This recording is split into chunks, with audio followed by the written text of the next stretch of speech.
السلام علیکم۔ آج کے ویڈیو میں آپ کو بتانے جا رہا ہوں کرخنداری اردو کیا ہے۔ کرخندار کا معنی بھی بتاؤں گا اور ویڈیو کے حساب سے یعنی ویڈیو لمبی نہ ہو اس لیے جہاں تک کوشش ہوگی میں اس کے بارے میں بہت کچھ معلومات آپ کے حوالے کروں گا۔ تو چلیے ہم ویڈیو شروع کرتے ہیں۔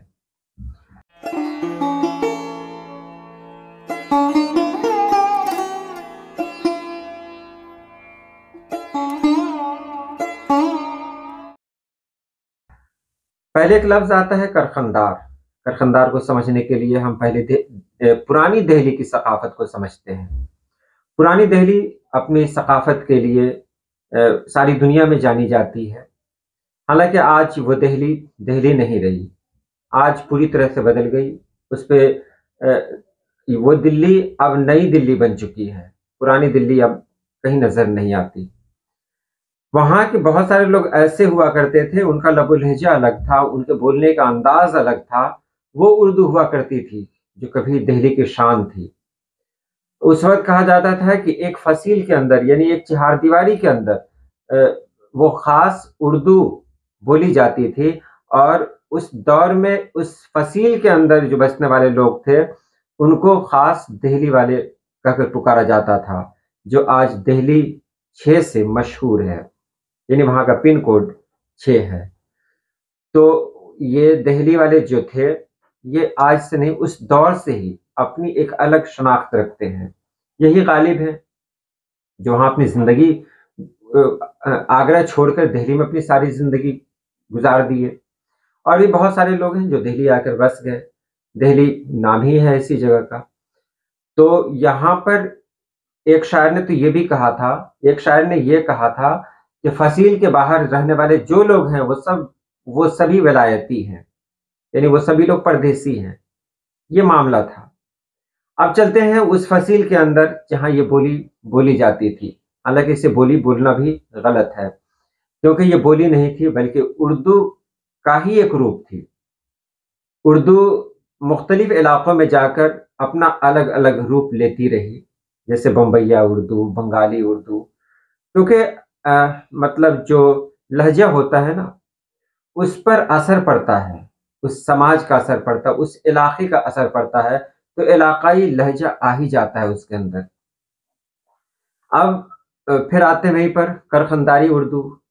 اما میاں کہاں جا رہیا ہے، مجھے تو حیرت ہوتی ہے تیری بات سن کر، نہ تو آریا ہے نہ تو جاریا ہے۔ اس طرح کے جو الفاظ ہوا کرتے تھے، آریا، جاریا، یہ سب کرخنداری اردو میں چلتا تھا۔ اب چلتے ہیں کرخندار کیا کسے کہتے ہیں۔ کرخندار اصل میں یہ مخفف ہے، کارخانہ دار، کارخانہ دار یعنی کارخانہ کا مالک۔ اب ظاہر سی بات ہے جب کارخانہ ہوگا تو پھر اس کا کوئی نہ کوئی مالک ہوگا ہی۔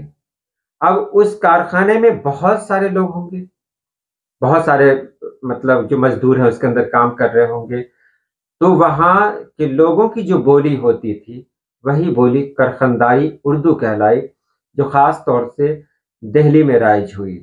نمونہ آپ دیکھ لیں۔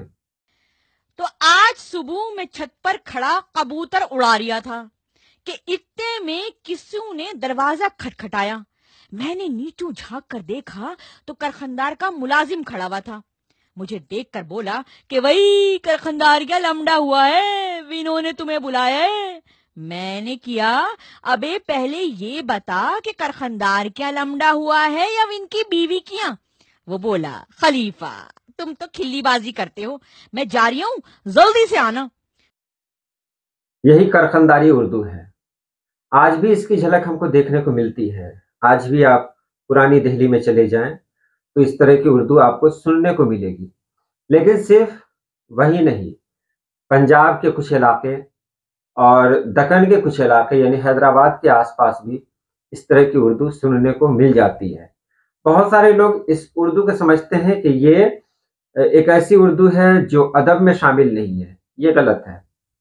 یہ اردو کا ایک الگ روپ ہے، اردو کا ایک حسن ہے، اردو کئی روپ میں ہمارے پاس آتی ہے، ہمیں ہر روپ میں اسے قبول کرنا چاہیے، خاص طور سے وہ اردو جو اپنے علاقائی رنگ میں رنگی ہو، اس کی تو الگ بات ہوتی ہے۔ تو یہ جو اردو تھی یہ دہلی کی مقامی اردو تھی، ایک ایسی اردو جس میں علاقائی